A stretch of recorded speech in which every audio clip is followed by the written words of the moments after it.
Good morning, Mr. Thomas. So today's question is, can you describe the development process from start to finish? Yeah, thank you, Lavanya. Good morning to you also. So development process, usually when people think of a custom software development process, uh, the one thing that obviously comes to mind is the developer sitting and writing the code. Okay, so that's definitely one of the stage. But I'm going to tell a big list of uh, stages that we go through to ensure that whatever development that we do is ultimately useful for the customer. Okay. So the first stage is need identification, I would say. That is to ensure that the software requirement that the client has is actually essential. And when we provide a solution, it will actually help the organization to use the solution and grow.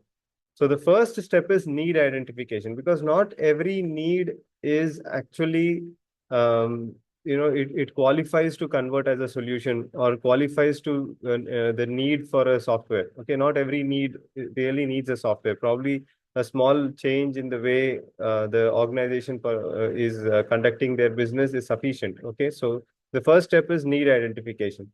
Second one is requirement gathering.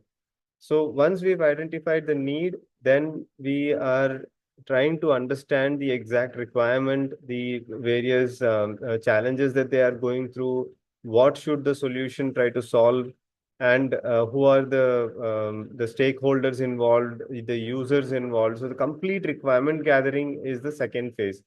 The third phase is scoping and timeline. So what happens is once we have identified the entire requirement, we'll have to scope the entire project. So write down the all the features that are involved. Make a note of every use case scenario that is there, and also a timeline for the entire development. Okay, so that is the third stage. Fourth stage is of course commercials, where we'll have to explain to the customer what is the commercials involved and what are the payment terms and all that. And once we have agreed on the commercials, then comes the project execution planning. That is, internally, once the project starts, we'll have to decide on how to execute the entire project, who will be the resources, who will be allocated for the project, who will be the project manager. Though we will have an idea of all these even before finalization, but once it is finalized, we'll have to literally mobilize the team. Okay, so that is the fifth stage. The sixth stage that I would say is we actually create a development live link, okay, or a live development link. So whatever software that we develop, we ensure that we provide that on a real-time basis to the client, so that the client can review the progress on a day-to-day basis. So it's not that we complete the whole thing and then give it to the customer, and then there are surprises at the end. So as we are developing, we have a development link which is given to the client so that the client can go through what is happening. Then the seventh stage I would say is live scope completion tracking. Okay, so the entire scope is put onto our internal software, where our team updates exactly which of the scope item is completed, which is pending, and what is the overall completion. So all those things are one of the aspects that we take care while the development is happening. Okay, the live scope completion tracking. Then the eighth stage, I would say, is regular user acceptance testing. So we insist our clients to keep testing the whatever we are developing to give us feedback whether the development is in line with their requirement. Okay, so that is something that we do. In fact, we insist on a project champion from the client side, because it's a commitment from the client also. They'll have to spend at least 15 minutes to half an hour every day reviewing whatever is happening and giving us regular feedback. So that is the eighth stage. Ninth stage is completion of the whole entire development. Okay, now we may think that completion is the final stage. No, once we have completed the entire development, then the 10th stage is deployment. We have to deploy the whatever development has happened. We have to make it live, and we have to ensure that it is usable completely after all the bugs and everything is fixed. So we have to deploy it onto the main servers. So that is the 10th stage. 11th stage is we'll have to train the users.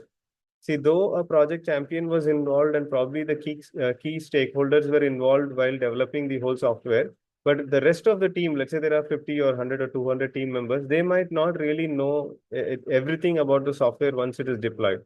So what we do is we typically go and we train the entire team with all the features modules so that they know how to use the software. Okay. So once the training is done, then we enter into a maintenance phase. So what happens is every software requires maintenance because there is continuous upgradation and even deprecation of code also. There is some code also gets deprecated and removed. Okay. So because of that, there is a need for maintenance to ensure that the software is continuing to work, the uptime of software is maintained, and even there is optimization happening. As the servers are improving, the coding is improving, even the performance also keeps improving. So maintenance is required on a regular basis. And the final stage, I would say, is upgrading or enhancing the software or scaling up the software. So let's say we created a software this year, the same software might become irrelevant after 3 or 4 years. And there might be a need for continuously improving the software to ensure that all the client's needs and demands are met. Okay, and all the growing requirements of the organization are met by the software. So that is something that we do as one of the important stages in the project development cycle. So I have told, I think around 13 steps involved from start to finish of how a project or a software development stages are there. So that's the answer for your question, Lavanya. Thank you. Thank you for the answer. Thank you.